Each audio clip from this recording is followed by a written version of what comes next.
Baik, saya mulai. Assalamualaikum warahmatullahi wabarakatuh. Perkenalkan, nama saya Francisca Aprilita Rabu dengan NIM F551230026. Saat ini saya akan mempresentasikan hasil saya terkait implementasi deep learning dengan arsitektur long short term memory LSTM untuk prediksi harga pangan strategis nasional, terkhusus di daerah Kabupaten Banggai, Sulawesi Tengah.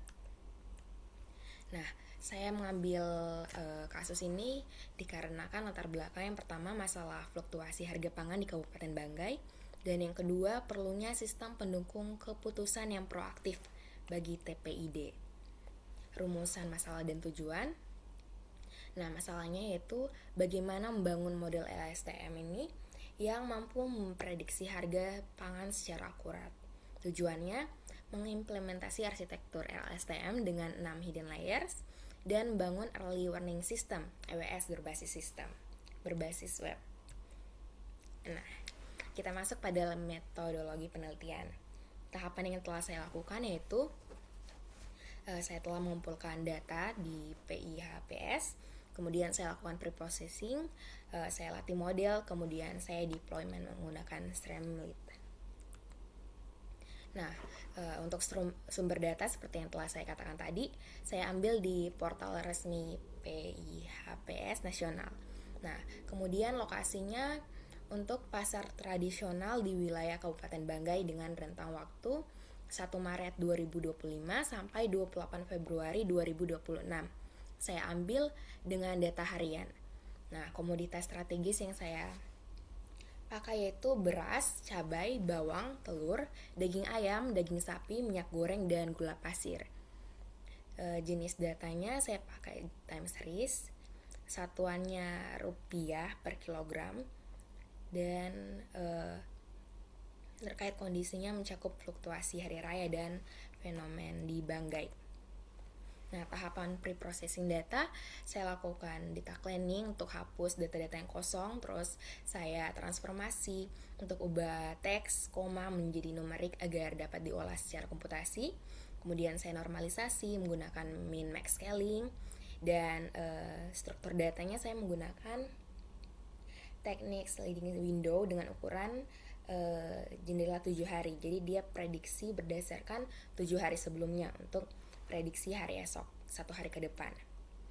Nah, algoritma yang saya pakai yaitu stack LSTM. Strukturnya saya pakai 6 hidden layers, 50 neuron. Terus drop out 0,2 untuk mencegah overfittingnya. Nah, fiturnya hasil pelatihan model. Pertama, prediksi harga besok secara otomatis, indikator stabilitas harga, pesan peringatan EWS otomatis jika harga naik. Nah, ini implementasi dashboard saya.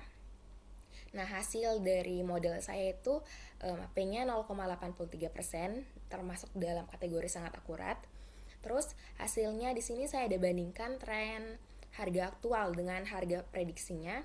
Kemudian keunggulannya yaitu model mampu menangkap pola musiman, hari besar, dan fluktuasi harian.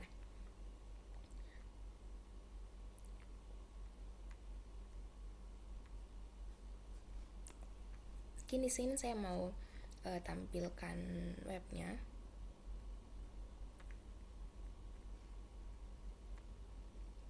Nah, di sini kita bisa pilih komoditas pangannya, misalnya ini semua yang telah saya sebutkan tadi. Di sini kita pilih beras.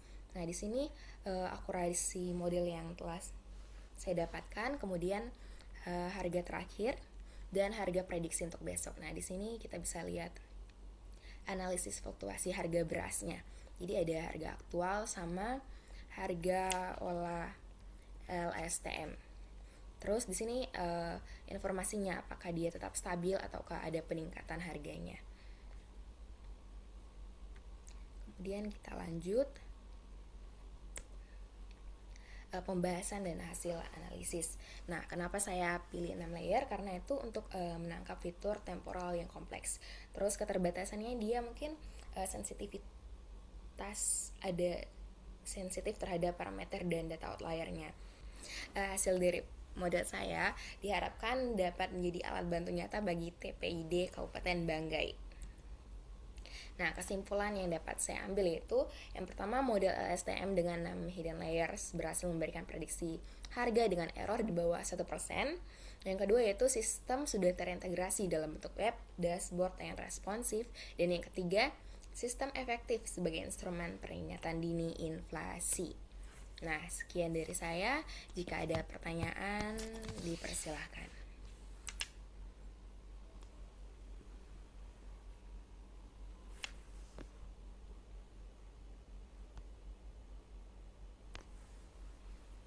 Oke, baik.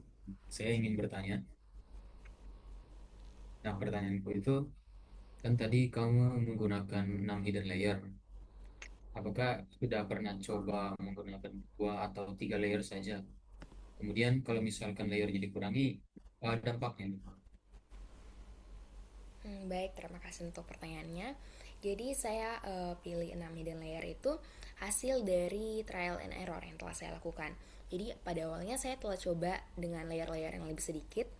Kemudian modelnya mengalami underfitting karena kurang mampu menangkap fluktuasi harga yang tajam.